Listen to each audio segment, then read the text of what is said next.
pessoal, tudo bem com vocês? Bom, pra quem não me conhece, pra quem quer saber quem eu sou, ou pra quem me conhece, tá careca de saber meu nome, eu sou o Augusto, educador de teatro do Lar de Fátima do Núcleo Planalto. E eu vou convidar vocês, porque essa é mais uma oficina do Lar de Fátima na web. Tá esperando o quê? Roda a vinheta!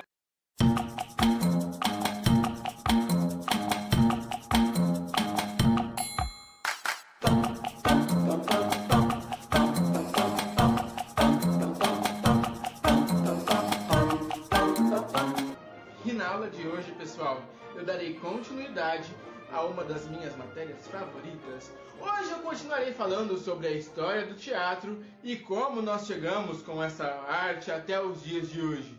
Lembrando que nas últimas aulas de teatro nós falamos como foi o ressurgimento do teatro, nós falamos sobre o feudo, sobre o poder da Igreja Católica, como a Igreja Católica caiu, como o Império Romano caiu e como a arte renasceu. Nós também falamos que foi o fim da Idade Média, então a partir de agora nós falaremos dela, a Idade Moderna, a idade em que nós praticamente ainda estamos. Bom, pessoal, com a crescente do teatro na Inglaterra, nós temos várias universidades redescobrindo as peças gregas e as peças romanas lá do começo e remontando tudo isso. O teatro passa a ser uma arte estudada e as teorias teatrais de Aristóteles, um cara muito famoso, voltam a ser estudadas novamente nas universidades. Olha só que legal! Com o fim da Idade Média, gente, a Inglaterra, ela foi um dos principais países que focou aí na unificação de territórios e na distribuição de territórios. Ou seja, podem perceber que a Inglaterra aí colonizou vários espaços, por isso que o inglês acabou sendo a língua mais falada do mundo. Mas um dos países europeus, a Itália, não quis aí participar dessa divisão de territórios, essa unificação de linguagem, e por isso o italiano é uma das línguas menos faladas no mundo. Só que esse isolamento todo deu espaço para que a Itália criasse uma linguagem teatral única, uma linguagem teatral própria do italiano, que é a comédia dell'arte. Sim, foi na Itália que surgiram as primeiras companhias de teatro que ganhavam dinheiro, isso mesmo, atores itinerantes de vários dialetos, com palhaços aí da era medieval e artistas de rua formavam companhias que saíam pelas ruas itinerantes, ou seja, tinham vários lugares em que eles se apresentavam e formavam assim a primeira geração de artistas que ganhava dinheiro baseado em arte teatral. Devido à não unificação de territórios, a Itália possuía vários dialetos. E como existiam vários dialetos, houve necessidade de que os personagens da comédia dell'arte tivessem movimentos e falas e dialetos próprios de acordo com cada ator. E assim surgiram os personagens da comédia dell'arte, que eram caracterizados por meia máscara, eles usavam máscaras e os gestos, os dialetos eram próprios de cada personagem.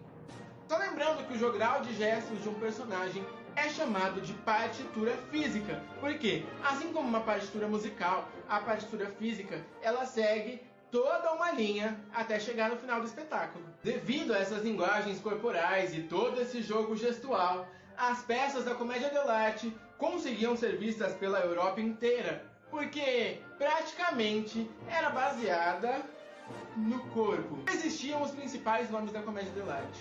Um deles, que era um dos criados, era o Arlequim. Sempre que a gente fala de comédia dell'arte, a gente lembra do Arlequim, aquele palhaço que aprontava todas e vivia aí por um prato de comida. Ele tinha aí uma amada e também haviam vários outros criados que aprontavam várias confusões com ele. E existia o patrão, o Pantaleão, que pagava de chique e fazia um montão de coisas aí dizendo que era galanteador. Nós também tínhamos o doutor, que dizia que era sábio, mas que de sábio não tinha nada.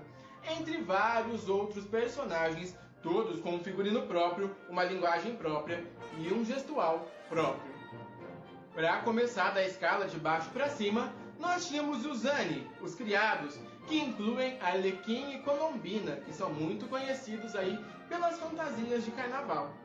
Depois deles nós temos as pessoas com um pouco de dinheiro, aí um pouco mais de dinheiro, os patrões, que eram os Beck, que inclusive o Pantaleão que eu acabei de falar era um deles. Outro tipo de personagem da comédia dell'arte eram os enamorati, os enamorados, que geralmente eram os filhos dos patrões que acabavam se apaixonando entre si. Nada a ver com o que acontece hoje em dia, né? Os ricos se apaixonando. O mais legal de tudo isso, gente, era que cada companhia teatral tinha o seu próprio Arlequim, a sua própria Colombina, os seus próprios enamorados. Então cada ator passava anos da sua vida fazendo o mesmo personagem.